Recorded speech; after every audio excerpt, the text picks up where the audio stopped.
Thank you, Frank, and thank you to all of the correctional leaders and officers that we have here today to advocate on behalf of the cell phone jamming reform bill. I'm now happy to open it up to questions. Yes.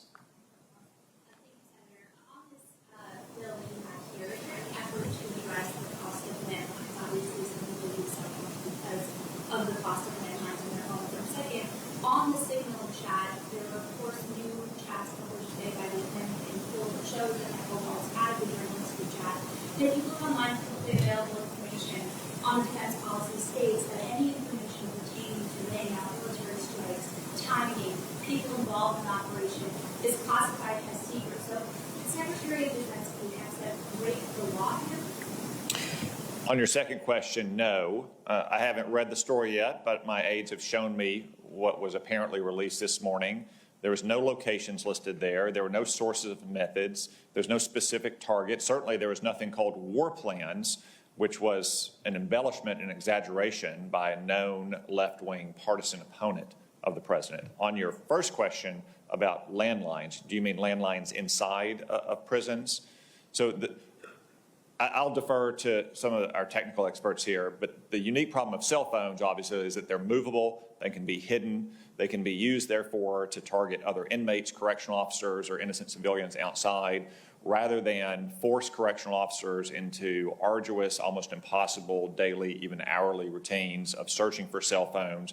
The bill would allow them to put a jamming mechanism over housing units only to ensure that cell phones are not being used in an inappropriate way inside of those housing units.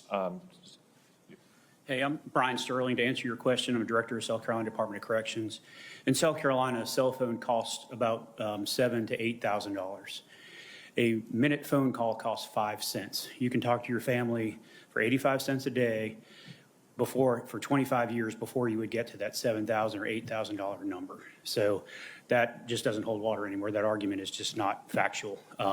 We also have tablets now so they can talk to their family members in their cells. So that's not a problem either. Thank you. Any other questions? Yes. Do you think Secretary Hegseth acted appropriately on this? I think we're still getting facts. I've got faith in Secretary Hegseth. I know the men and women in uniform do, and most importantly, President Trump does. And I would just add, I think Secretary Hegseth, and more importantly, President Trump, acted appropriately in finally taking action against outlaw rebels in Yemen. I know many in Washington are scandalized by this story. What I'm scandalized by is that for 15 months, Joe Biden left our sailors on the Red Sea like sitting ducks, and he allowed these rebels to shoot continuously at Israel. And I think what we shall focus here on is not the way this was communicated, but the effects that were achieved against adversaries of the United States and Israel who are also a cat's paw of Iran. That's what I think was appropriate, and that's what I applaud not only Pete Hegseth for and Mike Waltz for, but most importantly, the Commander-in-Chief, Donald Trump. Is there anything left for the Senate intel to look further into in terms of the Signal matter?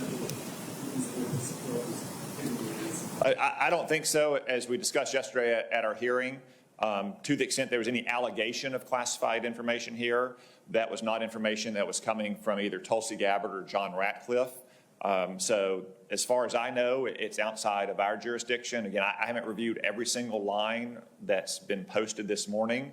I'm sure that many people will be calling for investigations, but again, what I think is most important here is not the way this information was communicated, but the actions that were taken to actually attack the Yemen rebels who had been targeting our sailors and international shipping and our friends in Israel and Saudi Arabia and the United Arab Emirates for more than a year without any serious repercussion from Joe Biden.